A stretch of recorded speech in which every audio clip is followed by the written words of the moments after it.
Shamim Kaiser Lincoln নামে এক সালাফি দাবিদার লামাজহাবি গাইবান্ধার পার্লামেন্ট মেম্বারকে, এই বিতর্কিত লোককে ধর্ম মন্ত্রণালয়ের প্রতিমন্ত্রী দেওয়া হয়েছে। এটা এদেশের মানুষ ভালো চোখে দেখে নাই। সরকার এটা কাদের খপ্পরে পড়ে কাজটা করলো আমার বুঝে আসতেছে না। যেখানে এই দেশের আলেম ওলামা, পীর মাশায়েখ, আহলুস সুন্নাল জামাত, আহলে হক, সহি ঘরানা সকলেই সরকারকে সমর্থন দিল বলেই তো তারা ক্ষমতায় আসতে পেরেছে। নতুবা তো তাদের ক্ষমতায় আসা এত সহজ ছিল না। সেখানে লামাজহাবি সম্প্রদায় তাদের মনোরঞ্জন করতে যে এদের দেশের মূল ধারার, মূল ঘরানার আলেম ওলামা, পীর মাশায়েখদেরকে খেপিয়ে ধর্ম প্রতিমন্ত্রীর পদে এই বিতর্কিত লোককে দেওয়ার অর্থ হচ্ছে সরকারের আশেপাশে কিছু দুষ্ট লোক আছে, তা বোঝা যায়, যারা সরকারকে বেকায়দায় ফেলতে চায়। আমি সালাফি দাবিদার লামাজহাবিদেরকে সম্প্রদায় কেন বললাম? এটা তো তারাই একটা সম্প্রদায় হিসেবে নিজেদেরকে চিহ্নিত করেছে। আমরা হানাফি, শাফি, মালিকি, হাম্বলি। কারো মসজিদে কি লেখা থাকে হানাফি মসজিদ?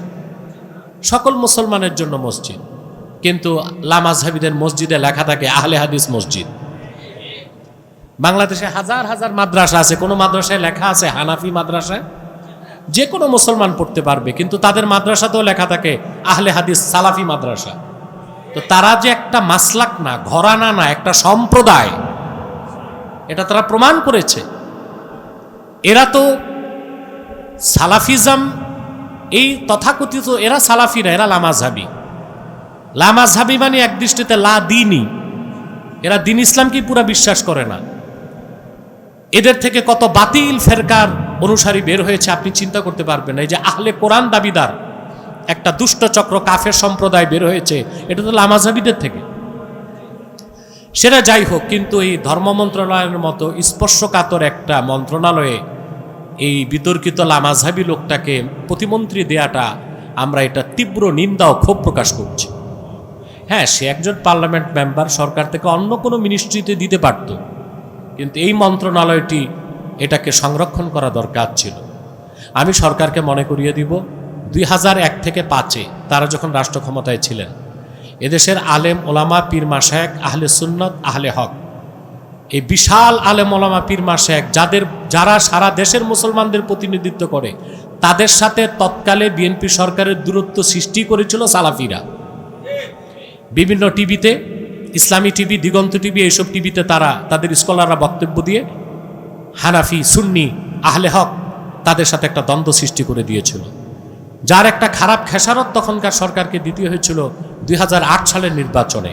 দেশের সকল আলেম ওলামা, মাদ্রাসা, পীর মাশায়েখই তখন তথাকথিত মহাজোটকে ভোট দিয়েছিল। অতএব আমি মনে করি এই শামীম কায়সারকে প্রতিমন্ত্রী, লিঙ্কনকে প্রতিমন্ত্রী দেওয়ার দ্বারা এদেশের বৃহত্তর জনগোষ্ঠীর প্রতিনিধিত্ব যারা করে, আলেম ওলামা, পীর মাশায়েখদের আস্থার দেয়ালে বর্তমান সরকার একটা ছিদ্র সৃষ্টি করেছে। এই ছিদ্র তাদের বন্ধ করতে হবে। ছিদ্র যদি বড় হয়ে যায়, সামাল দিতে পারবে না। আল্লাহর হাবিব মুহাম্মদ সাল্লাল্লাহু আলাইহি ওয়াসাল্লাম রবিউল আউয়ালের যে রাতে আগমন করেছেন, সে রাতটি লাইলাতু মৌলিদিল মুস্তাফা, সে রাতটি আল্লাহর নিকট লাইলাতুল কদর থেকেও বহু বেশি দামি। কয়েকটি কারণে। একটা কারণ হচ্ছে লাইলাতুল কদর মহিমান্বিত হয়েছে কোরআন নাজিলের কারণে। তাই তো আল্লাহ পাক বলেন, ইন্না আনজালনাহু ফি লাইলাতিল কদর ওয়া মা আদরাকা মা লাইলাতুল কদর লাইলাতুল কদরি খায়রুম মিন আলফি শাহর। লাইলাতুল কদরের একটি রাত 1000 মাসের চেয়ে উত্তম, কারণ সে রাতে কোরআন নাজিল হয়েছে। কোরআন হচ্ছে রাহমাত, আর গোটা বিশ্ব মানবতার মুক্তির জন্য রবিউল আউয়াল মাসে আল্লাহর হাবিব আগমন করেছেন, তিনিও রাহমাত। পার্থক্য হচ্ছে কোরআন রাহমাতুল্লিল মুসলিমিন আর আল্লাহর হাবিব রাহমাতুল্লিল আলামিন। ঠিক না? রহমত হিসেবে ব্যাপক কোনটা?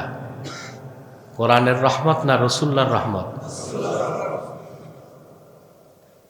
এটা বুঝতে কি খুব বিদ্যা লাগবে? ঈমান লাগবে। কি লাগবে? এটা আমার কথা নয়, মুহাদ্দিসগণ বলেন ইন্না রাহমাতান নবী সাল্লাল্লাহু আলাইহি ওয়াসাল্লাম আওসাউ মির রাহমাতিল কোরআন। কোরআনের রাহমত থেকেও রাসূলুল্লাহর রাহমত আরো ব্যাপক। এটার পক্ষে তো কোরআন শরীফের আয়াতই আছে। কোরআনের ব্যাপারে আল্লাহ তাআলা বলেছেন ওয়ানাজ্জালনা আলাইকাল কিতাবা তিবয়ানান লিকুল্লি শাইইন ওয়া হুদান ওয়া রাহমাতান ওয়া বুশরা লিল মুসলিমিন। প্রিয় হাবিব সাল্লাল্লাহু আলাইহি ওয়াসাল্লাম, আমি কিতাব কোরআন আপনার উপর নাজিল করেছি তিবয়ানান লিকুল্লি শাই, সব কিছুর সুস্পষ্ট ব্যাখ্যা হিসেবে, ওয়া হুদা ওয়া রাহমা ওয়া বুশরা লিল মুসলিমিন, আর পৃথিবীর সকল মুসলমানের জন্য কোরআন হচ্ছে হেদায়েতকারী, সুসংবাদের বাহন, রহমতের কাণ্ডার। কোরআন হচ্ছে রাহমাতুল লিল মুসলিমিন, রাহমাতুল লিল মুসলিমিন। আল্লাহ অন্যত্র বলেন, আল্লাহ তাআলা وَنُنَزِّلُ مِنَ الْقُرْآنِ مَا هُوَ شِفَاءٌ وَرَحْمَةٌ لِّلْمُؤْمِنِينَ وَلَا يَزِيدُ الظَّالِمِينَ إِلَّا خَسَارًا। মুহাম্মদ সাল্লাল্লাহু আলাইহি ওয়াসাল্লাম, আমি ধাপে ধাপে ক্রমে ক্রমে কোরআন নাজিল করি শিফাউল লিল মুমিনিন। সুবহানাল্লাহ। শিফাউ ওয়া রাহমাতুল লিল মুমিনিন। এ কোরআন হচ্ছে মুমিনদের জন্য আরোগ্য আর সকল মুমিনদের জন্য রাহমাত। কিন্তু যারা কাফের, কোরআন তাদের ক্ষতিটাই বাড়ায় দেয়। তার কারণ কাফের কোরআন মানে না, আর যে কোরআন মানে না সে কাফের, সে জাহান্নামে যাবে। তাহলে কোরআন হচ্ছে রাহমাতুল লিল মুসলিমিন, রাহমাতুল লিল মুসলিমিন। কিন্তু পৃথিবীর সকল যুগের, দেশের, বর্ণের, বংশের মানুষের জন্য কোরআন হেদায়েতকারী। হেদায়েতকারী সবার জন্য, রাহমাত মুমিনদের জন্য। এই কথাটা বুঝি আমরা? হেদায়েতকারী সবার জন্য। সুবহানাল্লাহ। আল্লাহ পাক বলেন শাহরু রমাদানাল্লাযী উনজিলা ফীহিল কুরআনু হুদাল লিন-নাস। কোরআন অবতীর্ণ হয়েছে রমজান মাসে। হুদাল লিন-নাস আই হাদিল লিন-নাস, পৃথিবীর সকল যুগের, দেশের, বর্ণের, বংশের, গোত্রের মানুষের জন্য কোরআন হেদায়েতকারী। তো কোরআন সবার জন্য হেদায়েতকারী, কিন্তু সবার জন্য রহমত না। রহমত কাদের জন্য? মুমিনদের জন্য। আর আল্লাহ তার হাবিবের ব্যাপারে বলেন ওমা আরসালনাকা ইল্লা রাহমাতাল লিল আলামিন। মুহাম্মদ সাল্লাল্লাহু আলাইহি ওয়াসাল্লাম, আপনাকে আমি গোটা সৃষ্টি জগতের জন্য রহমত হিসেবে পাঠিয়েছি। কোন রহমতের ব্যাপকতা বেশি, কোরআনের রহমত না রাসূলুল্লাহর রহমত? এটা বুঝতে পারলাম। সেই রাহমাতুল লিল মুসলিমিন এসেছে লাইলাতুল কদরে, সেজন্য লাইলাতুল কদরের দাম বেড়েছে, সেই কারণে রমজান দামি হয়েছে। আর রাহমাতুল লিল আলামিন এসেছেন রবিউল আউয়ালের 12 তারিখে, সেজন্য লাইলাতু মৌলিদিল মুস্তাফার দাম লাইলাতুল কদর থেকেও বেড়ে গেছে। আর সেজন্য রমজান থেকেও শ্রেষ্ঠত্ব, ফজিলত রবিউল আউয়াল মাস পেয়েছে।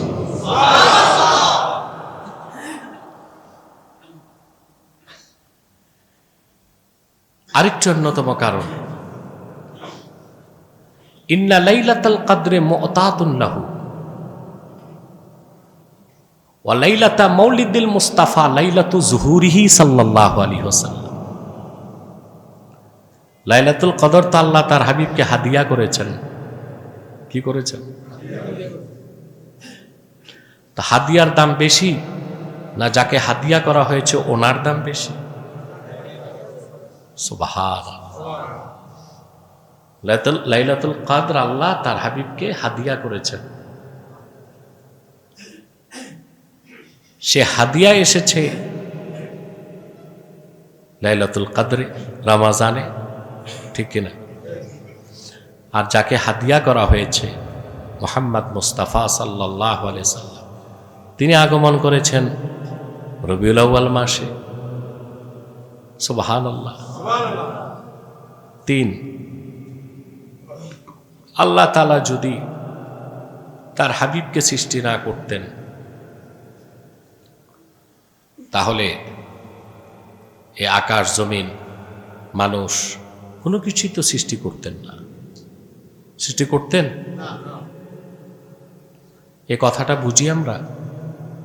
আল্লাহ তাআলা তার হাবিব মুহাম্মদ সাল্লাল্লাহু আলাইহি সাল্লামের খাতিরে আরশ, কুরসি, লৌহ, কলম, এই জাহান জগৎ সৃষ্টি করেছেন।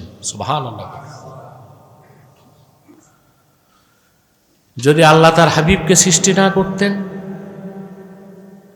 আরশ, কুরসি, লৌহ, কলম কোনো কিছুকেই সৃষ্টি করতেন না। এ ব্যাপারে সহিহ হাদিস আছে, আবার এ ব্যাপারে মওযু হাদিসও আছে। যাদের মধ্যে আমানতদারি নাই, খেয়ানত করে, তারা মওযু হাদিসটাই সামনে আনে, কিন্তু সহিহ হাদিসটাকে আনে না। এটা হচ্ছে চরম পর্যায়ের খেয়ানত, চরম পর্যায়ের। যেমন একটা প্রসিদ্ধ হয়ে গেছে, আমরা শুনি লাউলা কালামা খালাকতুল আফলাক। মুহাম্মদ সাল্লাল্লাহু আলাইহি ওয়াসাল্লাম যদি আপনাকে সৃষ্টি না করতাম, আমি সৃষ্টি জগৎ সৃষ্টি করতাম না, আমি আকাশ জমিন কিছুই সৃষ্টি করতাম না। এই হাদিসটা মওযু, বানোয়াট। এই হাদিসের ব্যাখ্যায় মুহাদ্দিসগণ বলেন, ইন্না আলফাজা হাজাল হাদিসে মাউদু ওয়ালাকিন্নাল মাফহুমা সহিহ। এই হাদিসের শব্দগুলো বানোয়াট, কিন্তু বিষয়টা সত্য, কারণ পক্ষে সহিহ হাদিসও আছে। সহিহ হাদিস যেমন বর্ণনা করেছেন ইমাম তাবারানী, মুজাম তাবারানীতে। হাদিসটি ভিন্ন শব্দে ও সনদে এনেছেন ইমাম হাকিম মুস্তাদরাক আলা সহিহাইনে। সেখান থেকে হাদিসটি এসেছে মাওয়াহিবুল লাদুনিয়াতে, সেখান থেকে শারহে মাওয়াহিব লিল জুরকানি, সেখানেও হাদিসটি এসেছে। অসংখ্য হাদিসের কিতাবের মধ্যে আছে। আমরা মওযু এবং জয়ীফগুলো বাদ দিলেও এই বিষয়ে সহিহ হাদিসও আছে। আল্লাহ তাআলা যখন হযরত আদমকে সৃষ্টি করলেন, তিনি আল্লাহকে সাজদা করলেন। সাজদা থেকে মাথা তুলে আদম আলাইহিস সালাম দেখেন আল্লাহ তাআলার আরশে আজিমে আল্লাহর নামের সাথে তার হাবিবের নাম লেখা আছে।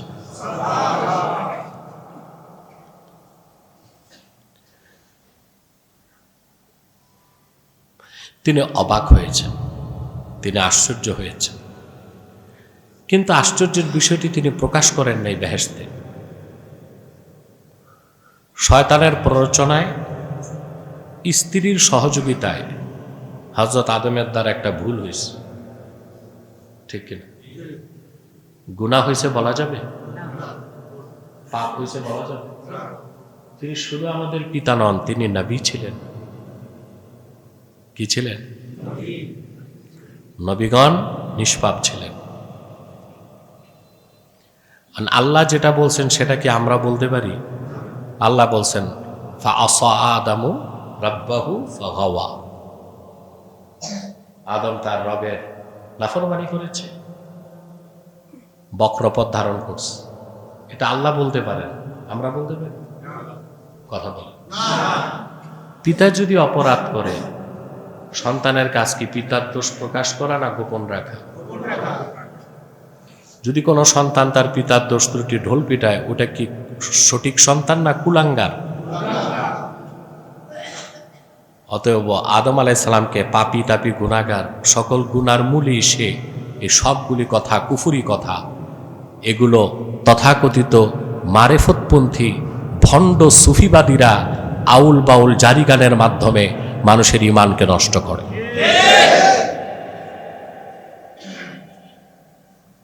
বাউল বাণী ফাউল। বাউল গান যে গায় তারও ঈমান নষ্ট হয়, যারা শোনে ঈমান নষ্ট হয়। প্রতিটা ছত্রে, প্রতিটা বাক্যে, প্রতিটা শব্দে কুফর আছে, শিরক আছে, মিথ্যা কথা আছে। প্রিয় সুধী, আদম আলাইহিস সালাম ভুল করলেন, বেহেশত থেকে তাকে বের করে দেওয়া হলো। তিনি পৃথিবীতে আসলেন, শত শত বছর তওবা করলেন, আল্লাহর পক্ষ থেকে কোনো জবাব আসে না। এক সময় তিনি আল্লাহর কাছে বললেন, আল্লাহ তাআলা, আমি যে গুনাহ করেছি, তুমি তোমার হাবিব মুহাম্মদ সাল্লাল্লাহু আলাইহি ওয়াসাল্লামের ওসিলায় আমাকে মাফ করে দাও।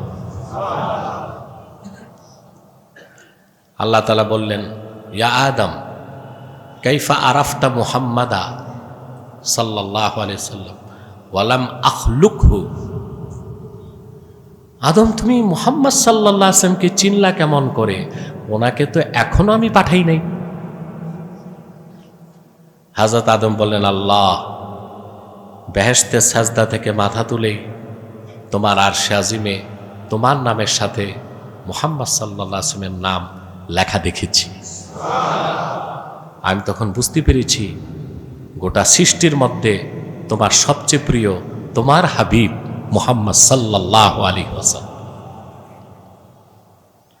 আল্লাহ তাআলা বললেন, সত্যি আদম, তুমি সঠিক বলেছ। শোনো, লাউলাহু লামা খালাকতুকা ওয়ালা সামাআন ওয়ালা আরদা। যদি আমি আমার হাবিব মুহাম্মদ সাল্লাল্লাহু আলাইহি ওয়াসাল্লামের নূরকে সৃষ্টি না করতাম, আকাশ জমিন কিছুই সৃষ্টি করতাম না, তোমাকেও সৃষ্টি করতাম না। তাহলে বলুন, আল্লাহ তার হাবিবের খাতিরেই সবকিছু সৃষ্টি করেছেন। আকাশ জমিন সৃষ্টি করেছেন, মানুষ সৃষ্টি করেছেন। যদি হাবিবকে সৃষ্টি না করতেন, কিছুই থাকতো না। কিছু না থাকলে মানুষও থাকতো না। মানুষও না থাকলে তো কোরআন আসতো কেন? কথা বলে। তাহলে বোঝা যাচ্ছে আল্লাহর হাবিবের ওসিলায় আল্লাহ তাআলা সবকিছু সৃষ্টি করেছেন। আর আল্লাহর হাবিবের কাছে মানব জাতির হেদায়েতের জন্য আল্লাহ কোরআন পাঠিয়েছেন।